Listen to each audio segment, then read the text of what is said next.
नमस्कार, बहुत स्वागत है आपका न्यूज़ 18 के डिजिटल प्लेटफॉर्म पर। मैं हूं प्रशांत कटारे और आज बताएंगे आपको आखिर कैसे आया असीम मुनीर के हाथ में पाकिस्तान की परमाणु ताकत का कंट्रोल। आखिर कैसे बन गए वो पाकिस्तान के सबसे ताकतवर व्यक्ति। दरअसल असीम मुनीर अब पाकिस्तान के पहले chief of defence forces CDF बन गए, जिससे उनकी शक्ति बढ़ गई है। मुनीर को नेशनल स्ट्रेटेजिक कमांड की निगरानी भी देता है ये, जो देश के परमाणु हथियारों और मिसाइल प्रणालियों का प्रबंधन करता है। इससे मुनीर देश के सबसे शक्तिशाली सैन्य अधिकारी बन गए। पाकिस्तान में असीम मुनीर की पावर अब और भी ज्यादा बढ़ गई है। असीम मुनीर के हाथ में अब पाकिस्तान की न्यूक्लियर ताकत का बटन लग चुका है। अब न्यूक्लियर ताकत का कंट्रोल मुनीर के हाथ में आ चुका है। हाल ही में शहबाज शरीफ सरकार ने पाकिस्तान के पहले चीफ ऑफ डिफेंस फोर्सेस यानी CDF के रूप में फील्ड मार्शल असीम मुनीर की आधिकारिक नियुक्ति की है। यह देश में बनाया गया एक नया और शक्तिशाली सैन्य पद है। इस नियुक्ति के साथ ही मुनीर अब तीनों सशस्त्र सेनाओं के शीर्ष प्रमुख बन गए।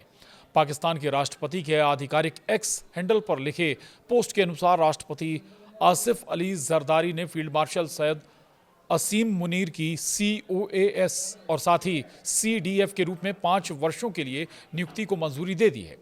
अब असीम मुनीर के पास न्यूक्लियर पावर का कंट्रोल होगा। जहां CDF का पद न सिर्फ तीनों सैन्य शाखाओं जिनमें थल सेना, नौसेना और वायुसेना पर अधिकार को मजबूत करता है, बल्कि ये उन्हें नेशनल स्ट्रेटेजिक कमांड की निगरानी भी देता है, जो देश के परमाणु हथियारों और मिसाइल प्रणालियों का प्रबंधन करता है। इससे मुनीर देश के सबसे शक्तिशाली सैन्य अधिकारी बन गए हैं। इस नए पद ने मुनीर को वही कानूनी सुरक्षा भी दे दी है जो देश के राष्ट्रपति को मिलती है। फील्ड मार्शल को राष्ट्रपति की तरह जीवन भर किसी भी कानूनी मुकदमे से इम्यूनिटी भी मिल जाती है। यही सुरक्षा वायुसेना और नौसेना प्रमुखों को भी दी गई है।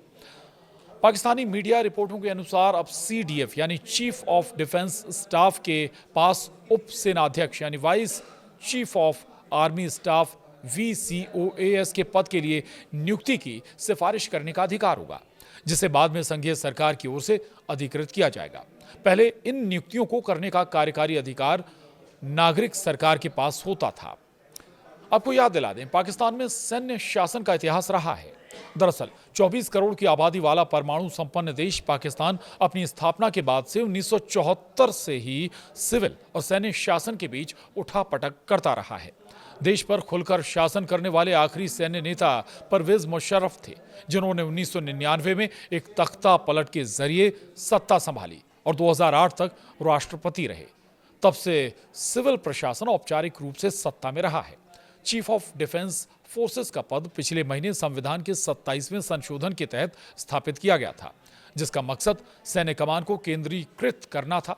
यह नया पद chairman joint chief of staff committee यानी CJCSC की जगह लेता है, जिसे अब समाप्त कर दिया गया है।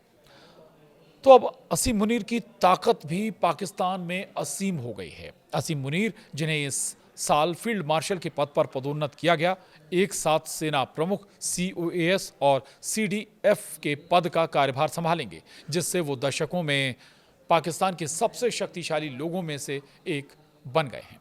वो पाकिस्तान के इतिहास में पहले सैन्य अधिकारी हैं जिनके पास 5 स्टार रैंक, फील्ड मार्शल और COAS और CDF की संयुक्त कमान एक साथ है। वो देश के इतिहास में फील्ड मार्शल का खिताब रखने वाले दूसरे सेना अधिकारी हैं। पहले जनरल अयूब खान थे, जिन्होंने 1965 के भारत पाक युद्ध के दौरान पाकिस्तान का नेतृत्व किया था।